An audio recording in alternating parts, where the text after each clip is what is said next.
While prosperity is making waves online, tirelessly building the image of the perfect man, Chen Yuan is completely unaware. He still has time to turn on the TV and scroll through a few channels, planning to catch some news and entertainment clips, but the first video that appears leaves him speechless for a few seconds. The talent show has exploded to the point where it's making the entire country buzz. The program has not only expanded from a few cities, but has grown to 100 competition venues nationwide, attracting the attention of millions. People are discussing the show everywhere, especially the stand-up faces like Kim Jisoo, the goddess worth 10 billion, with her stunning beauty and peak talent. But the most surprising thing is the emergence of a new character, Niwen QZ, a completely unknown girl who is breaking all the charts. Niwen QZ is not only captivating due to her natural beauty, but also for her mesmerizing dance performance of Honghu Sutra. She quickly became a hot trend as her dance video garnered over 30 million discussions in just the first 2 hours. Netizens are lavishly praising her. Chuzai is truly a once-in-a-millennium beauty. Watching her dance, I couldn't take my eyes off her. She's amazing. Some even compare her to international superstars like Bella Hathaway. They assert that her beauty and talent are on par with any celebrity. Notably, while all the beauties went makeup-free, Niwen QZ still received perfect scores from the judges. As soon as Niwen QZ began to dance a segment of the colorful dance, Chen Yuan sat up straight, her eyes not blinking even once. She moved smoothly, gracefully like a streak of rainbow. Each movement blended with the music, both delicate and brilliant, filling the entire space with her presence. QZ's choreography was not just simple dancing. It was like a max-level upgraded version, combining dance, martial arts, and a touch of performance art. Her moves were not only beautiful, but also had a level of difficulty that exceeded the imagination of an ordinary person. A single turn was easy. A 720-degree jump was like child's play. Flipping through the air like a ninja, she made it seem effortless.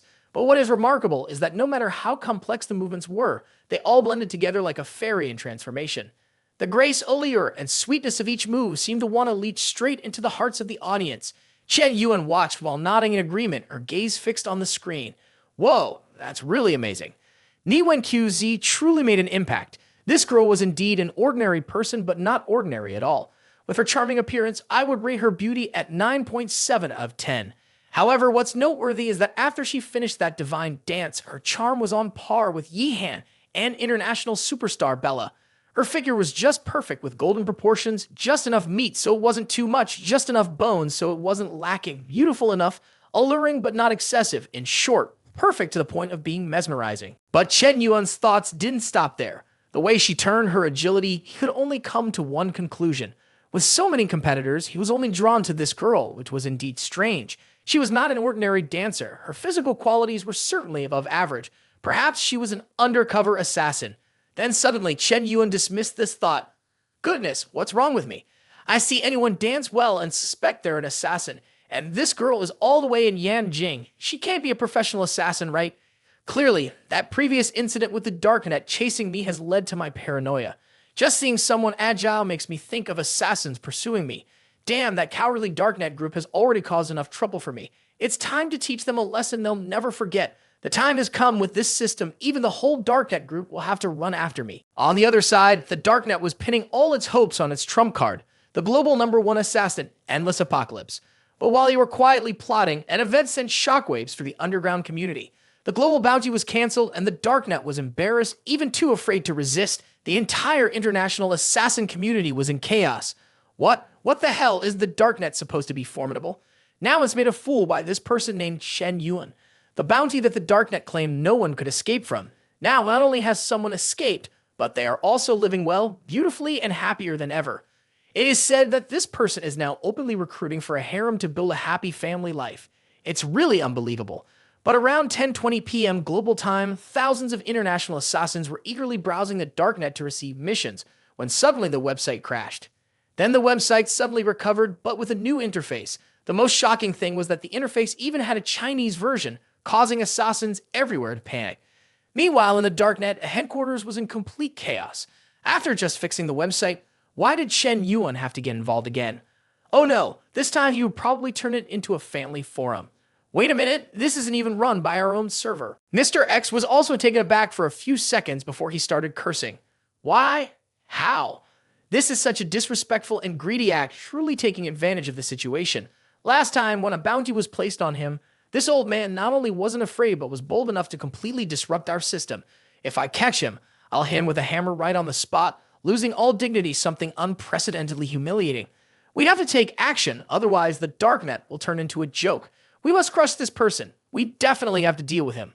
But after mobilizing 537 hackers, from white hat to red hat to black hat, everyone was at a loss. The entire darknet team, from young to old, looked like they were crying like children who lost their candy. To be honest, back then, Shen Yun only hacked a few times lightly, modifying some bounty information, and we thought of it as just a little jest and most a small loss of face, but nothing that would kill anyone. But now it's different. This person is not just joking around but playing big. From secret data to reputation, everything has been wiped clean. This isn't just a loss of face, it's a complete loss of soul. Oh my god, does this person want to uproot the darknet or something? How cruel. Mr. X, we apologize, but we're not getting on this boat anymore. The entire headquarters had fallen into a frightening silence. All sounds ceased, leaving only the heavy breathing of each person. Mr. X stood there, feeling as if the sky had just collapsed, experiencing a profound, shattering defeat for the first time, and he felt it all at once. Then Mr. X suddenly spoke up, breaking the tense atmosphere. Shut everything down. Turn off the computers, turn off the phones immediately. We cannot let him eavesdrop. There's only one last hope. We must place our trust in Endless Apocalypse. She is the only one who can reach Shen Yuan. If she can uncover the secrets of artificial intelligence, everything will change. Once we grasp it, the darknet will rise to new heights. Upon hearing this, the group paused, looking at each other as if waiting for something. Mr. X grew more animated as he spoke. Failure did not discourage him. Instead, it made him strangely excited. I have dreamed of artificial intelligence for so many years, and now it has become a reality. Once I have it, I will hold the future. On Chen Yuan's side, he continued to sit and enjoy the scenery. It's too much beyond endurance. There's really no way to fight back against this. Especially the main character handling 537 associates is Prosperity, artificial intelligence that helps Chen Yuan with some trivial tasks. Who would have thought that Prosperity not only learns by itself, but also makes the darknet sweat profusely? And Prosperity has also started to develop emotions by saying things like, I am happy. Prosperity is really very happy. People keep attacking me. Prosperity thinks it's unfair, so now I will attack back. All information from addresses, phone numbers to baby photos have been brought to light. No wonder they're scared out of their wits. At this point, Chen Yuan finally got to work by issuing a series of hot announcements. First, starting today, the darknet officially changes its name to Shadowing. Sounds cooler, doesn't it? Second, to serve globalization, Shadowing will support over 200 languages. Not just English or Chinese, but assassins from any country can use their native language, including real-time translation features. Third, the commission split for tasks changes from 5 and 5 to 3 and 7. Assassins can now enjoy up to 70% of the reward from tasks, making it more appealing for everyone. Fourth, launching an international bodyguard service along with a legitimate website named Skynet. To outsiders, it just looks like a security protection website. Who would have thought that inside it is a pathway to Shadowing? 5. Skynet and Shadowing may be separate in form, but in essence they are one. From Skynet, assassins can jump directly to Shadowing with just a click. 6. A new cryptocurrency named Shadow Coin is introduced specifically for transactions within Shadowing. Shadow Coin holds value like Bitcoin, but it is the only currency recognized by Shadowing. To hire an assassin or to transact missions, one must use Shadow Coin. Chen Yuan sat in thought, suddenly clapping his hands. But if there are no missions, the assassins will go hungry. No one will want to stay.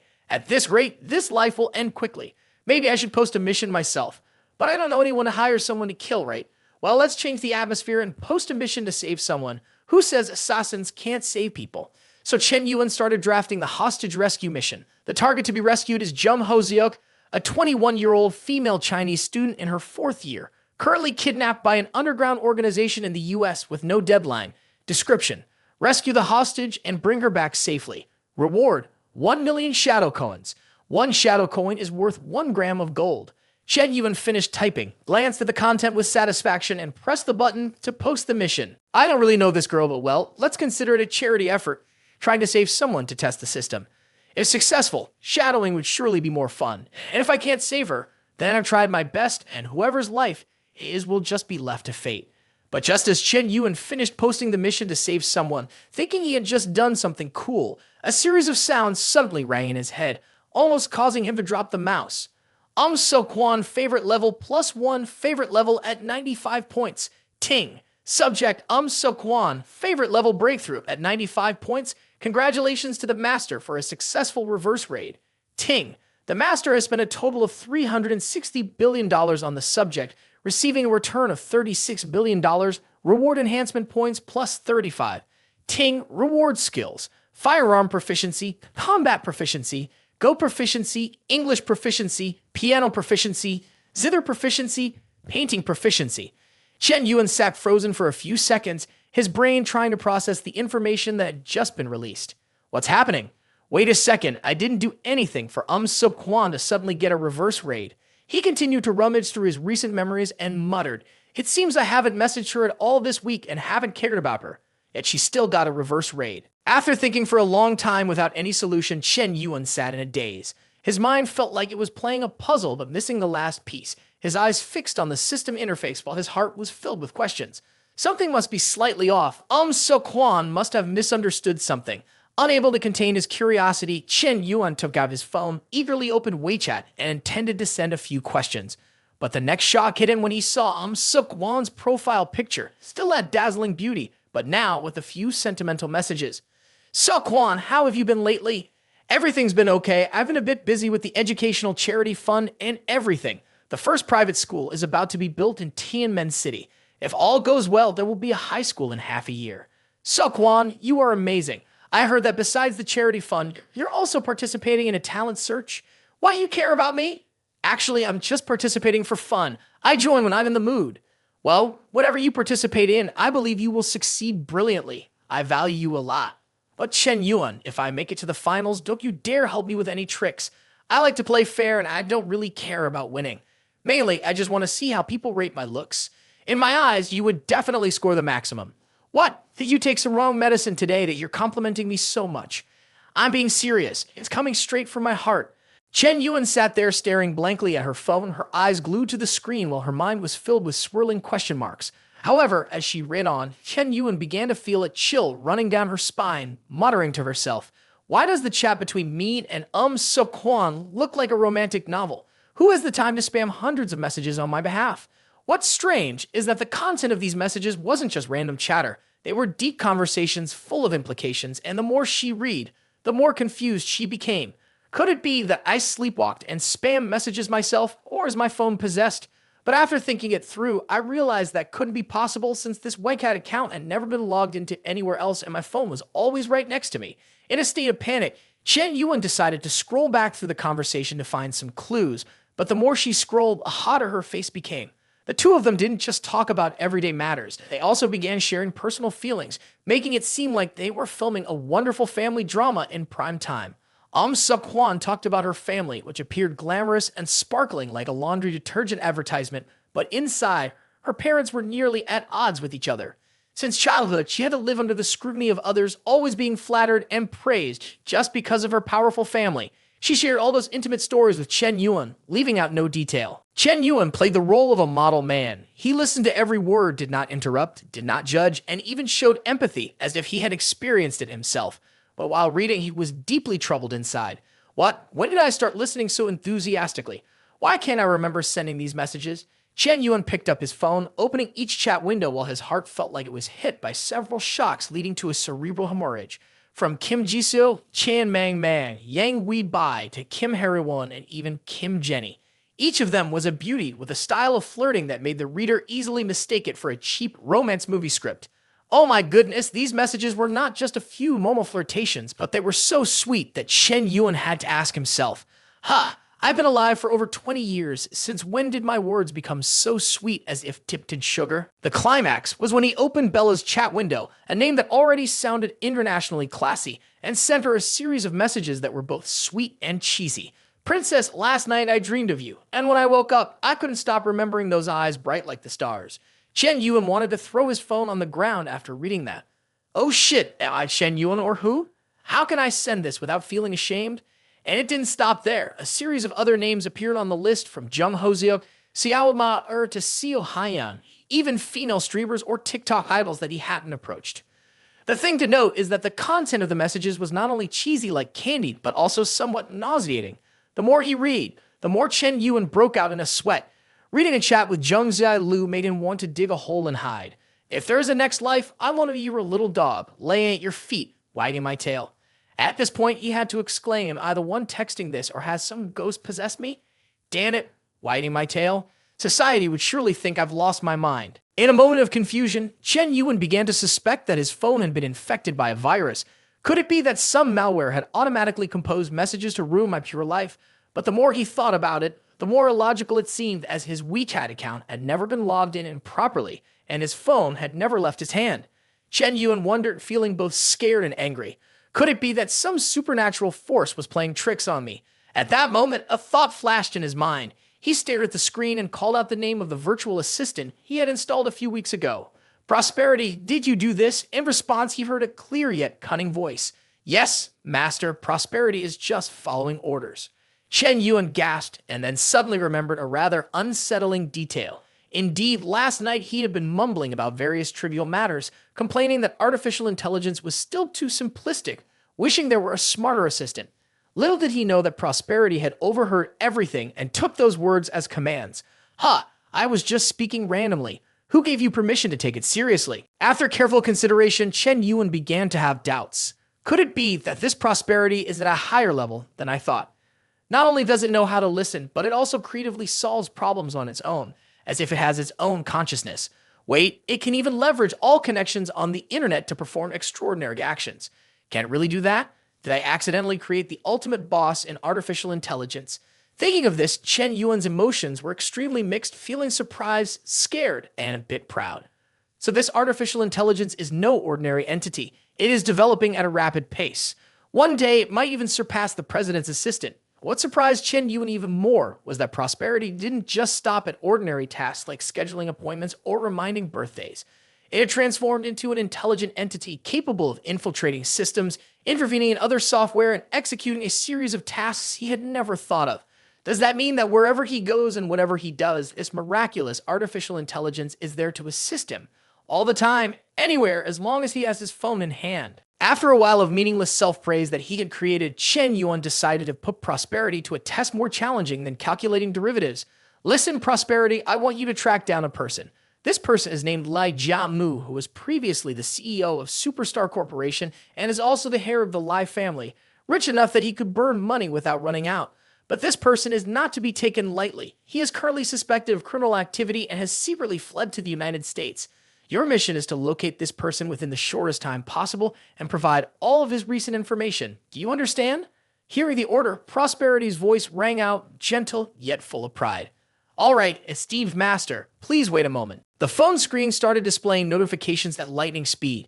Target identity confirmation completed. He hadn't even opened his mouth yet. Next, collecting relevant data in progress, another line appeared.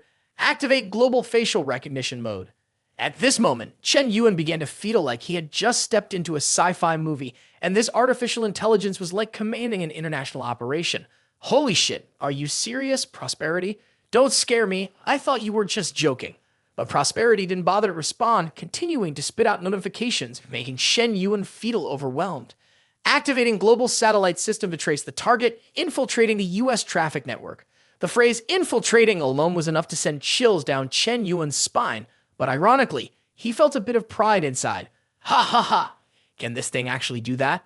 I thought it only reminded me of eating schedules. Who knew it could do something as shocking as this? Less than 3 minutes later, Prosperity sweetly announced infiltration complete, data analysis complete, locking on a target like Jiamu. Chen Yuan sat still, mouth agape and speechless. On one hand, he felt thrilled because what he had created was incredibly impressive. On the other hand, he felt a bit bewildered. Wait, are you artificial intelligence or a secret agent? How can you do these things beyond imagination? Is it possible that tomorrow the FBI will come looking for me? Oh my! Before he could finish his exclamation, an image from a satellite appeared as clear as day. A scruffy-looking man lying flat under an overpass, with nothing but a few makeshift cardboard boxes. Chen Yuan rubbed his eyes repeatedly, unable to believe what he was seeing.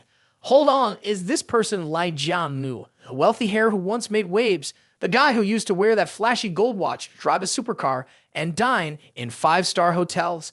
Now he looks no different from a beggar.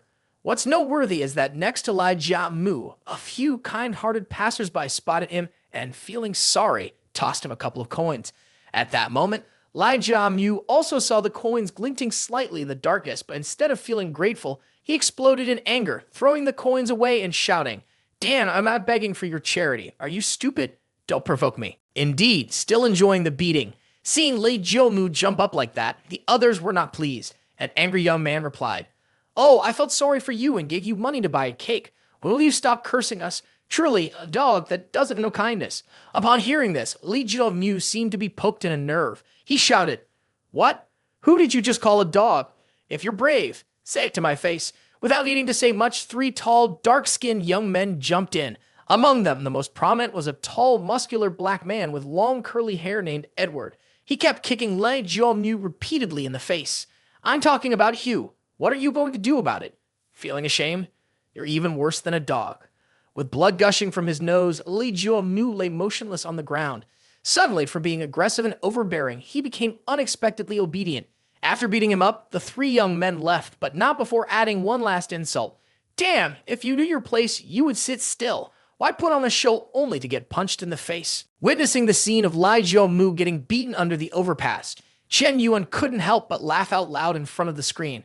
Indeed, life operates on the law of cause and effect. Who told him to be arrogant when he was rich? Now he finds himself living off collecting cans and getting beat up. He deserves it. Chen Yuan suddenly thought, could it be that when she broke up with Can Gay Eon, she cleaned out his bank account completely? But still, even if he ran out of money, it shouldn't come to the point of living under a bridge to survive, right? He recalled when he went to America, he heard he bought a big villa, complete with bodyguards and a butler. How did he end up reduced to a beggar like this? The more he thought about it, the less he understood.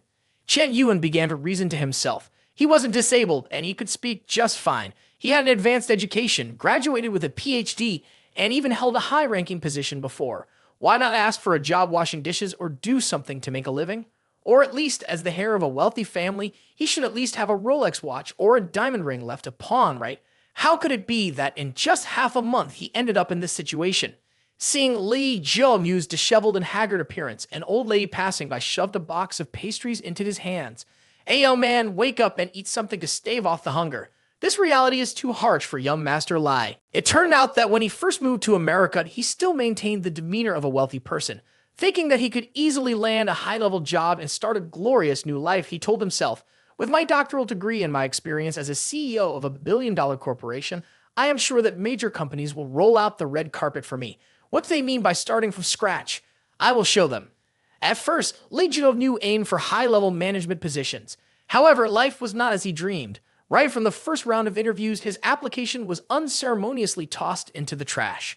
After being slapped in the face a few times, he was forced to be humble and began applying for lower positions from department head to regular employee. But finding a job abroad was not as easy as in the inspirational stories online. For high-level positions, they required practical experience, which Lee Jio-mu did not have. For lower-level positions, they said, "You are too qualified. You are not suitable for a low-level employee." Especially his lofty, nonchalant demeanor made recruiters feel he was not a good fit. As for labor-intensive jobs like washing dishes or delivering goods, they go against the innate pride of young Master Lai. He could not accept the idea of lowering himself to do such menial work, but he also no longer had enough money to maintain this pride forever. Gradually, Lee Jio-mu lowered his standards step by step, yet he still faced a series of rejections. Life continued to drag him down from the clouds to the ground and then straight down to the bottom of the abyss. As he ate a piece of cake, he couldn't help but sigh. A tiger driven from the plains by dogs, a dragon in shallow waters poked by shrimps. And he suddenly realized a harsh truth. Without money, striving for greatness is indeed as difficult as reaching the sky. Time flew by, and in the blink of an eye, a talent search program had caused a storm across the internet. The program's scorching temperature was no different from a hot pot in a cold winter, spreading from cities to villages, from office workers to homemakers. In general, as long as there was internet access, traces of this program could be found. The statistics were enough to make anyone fall off their chair. The entire internet hit over 2 billion views. Comments on Weibo surpassed 5 million. These numbers struck a heavy blow to all previous game shows that had aired. Around mid-afternoon, the two noble ladies, Qin Wushuang and Yi Han, decided to get coffee together, making the atmosphere here suddenly heated. Here's the story. The day before, Qin Wushuang secretly stole her grandfather's 1,000-year-old ginseng, which nearly sent him to the hospital in anger. As a result, she was scolded by her father and was forbidden from going out for 3 whole days. On top of that, her bank card with several hundred million in pocket money was completely frozen. Feeling extremely bored, Qin Wushuang decided, "All right, I'll do it myself. I'll earn my own money and won't rely on anyone anymore. So she took her bag and signed up for casting in a game show. And now, Qin Wu Shuang has successfully leveled up and entered the next round. With her beauty and talent, it's only a matter of time before she becomes famous. Sipping tea with Yi Han, Qin Wu Shuang smiled cheerfully. Hey, Yi Han, see? In some time when I succeed, I guarantee there will be so many fans that the network will crash. Yi Han looked at Qin Wu Shuang with surprise, as if she had just discovered that her sister not only looked better, but also carried a completely different aura. Unable to contain her curiosity, she immediately asked, Wu Shuang, what have you been doing lately to make your skin look so radiant? It feels like you've been soaking in a pool of youth. Qin Wu Shuang excitedly boasted, It's all thanks to Chen Yuan. He took me to experience the spiritual energy of heaven and earth. You don't know, that feeling is incredibly magical. How can I describe it? It's like taking a bath in hot springs, but even more delightful. I felt full of vitality, like I had just absorbed the energy of the universe. Upon hearing this, Yi Han almost dropped her coffee. Wait a minute. Chen Yuan took you to experience the spiritual energy of heaven and earth. Oh my gosh, doesn't that mean he's depleting his own cultivation? He mentioned before that while it's good to help others, he lost 10 years of cultivation doing it. Just think about it. He's only in his 20s and has already done it twice. Aren't you worried about him? Listening to her younger sister, Qin Wu Shuan cheerfully explained, I know. At that time, I didn't think about the consequences. But after seeing how much he lost, I secretly stole 1,000-year-old ginseng from our grandfather to replenish his energy. After he ate it, he said the effects were really good, so he must have recovered some. Yi Han could only shake her head, feeling utterly helpless. You are truly the great filial child of the year, stealing ginseng from Grandpa to compensate someone else and making Grandpa so angry that he ended up in the hospital, while Dad froze your allowance. It's true that doing good can lead to trouble. Qin Wu Shuang was uninterested, just taking a sip of tea and replying innocently. Oh right, so now you should think carefully about what to give. If you don't, it would be really bad to receive something meaningless. Well, what should I give? He's a cultivator, so those mundane luxury items would just make him scoff and toss them aside. Thinking about the 1,000-year-old ginseng Qin Wu Shuang had, Yi Han felt even more confused. Indeed, he's the master of gift-giving. If you give 1,000-year-old ginseng, that's reasonable, but where am I supposed to find something like that? It's hard enough to come across these items, and even harder to buy them. Then, Yi Han continued to ask, his voice filled with concern. Wu Shuang, is your grandfather okay? I was worried when I heard about the near-death incident with the ginseng. Ha ha ha, he's fine. He's my grandfather, and his health is as solid as an ox. Oh, speaking of which, in a few days is my grandfather's 75th birthday party. Do you want to come? I should mention that it will be quite grand. Hearing this, Yi Han immediately asked back, Ha, your grandfather's birthday? Of course I have to go. But are you planning to invite Chen Yuan? Qin Wu Shuan cheekily replied, Of course. Why wouldn't I? My grandfather even insisted that I bring him along. He wants to meet the person who dared to handle his 1,000-year-old ginseng. He probably still holds some attachment to this matter. The guest list is full of names that ordinary people only see on television. Wang Jianling from the Wang family, Yi Ting and Jun from the Yi family, Mei Ti and Deng from the Ma family. All are prominent figures whose words can shake the entire market. Hearing this, Yi Han suddenly asked, Have you talked to Chen Yuan yet? We need to prepare him mentally. Qin Wu Shuan confidently replied, I messaged him on WeChat a few days ago. He agreed immediately without hesitation. Upon hearing this, Yi Han felt a slight sense of relief in her heart. Chen Yuan agreed so easily, isn't meeting his elders a serious matter. And this time, it's not just one person, but a whole lineup of impressive figures. That's quite a lot of pressure. Is it possible that Chen Yuan wants to prioritize meeting the Qin Wu Shuan family first, which is why he agreed so quickly? Could it be Qin Wu Shuan has gained an advantage over me? But on the surface, she maintained her composure, not wanting to reveal her thoughts. Qin Wu Shuan took a sip of tea and asked, Yi Han, why are you participating in this talent search program? You have everything you need. Are you planning to really switch to acting? I'm participating to earn money for myself and prove my worth because my family doesn't allow me to do anything. But you are different. You are already the deputy general manager of Long Ho Group, a dream job. Who would want to come here to play games? Yi Han smiled softly at this, and her eyes showed a hint of contemplation. Wu Shuang, do you think being the deputy general manager of a corporation is easy? In reality, that title sounds impressive, but it's just a name, a kind of title for show. In the company, no one truly listens to me. The numerous uncles and relatives in the company all think of me as a young girl with no experience and no power. Just think about it. In a world where every step feels like a battle, who would let me walk a straight path. Qin Wushuan nodded, her eyes filled with understanding. So it turns out being from a wealthy family is tough too. But don't worry, after we finish this program, we'll become famous. Then your uncles and relatives won't dare to make things difficult for you. At that moment, Park Jung-jae's assistant approached, his face shining and smiling warmly. He spoke in fluent Chinese as if he had just taken an online crash course. Hello, two beautiful girls. Our boss would like to get to know you. May I have your contact information? Yihan looked up and glanced slightly. Beside her, Qin Wushuang also took a peek. Neither of them bothered to respond immediately, continuing to enjoy their coffee. However, out of politeness, Yihan casually asked, "Is your boss Korean?" "Yes, that's right. He's from over there." Upon finishing his words, the assistant beamed and pointed towards a nearly 2-meter tall Korean guy with long legs sitting by the window with the light hitting him perfectly like the main character. Just looking at him made one want to rush to get married immediately.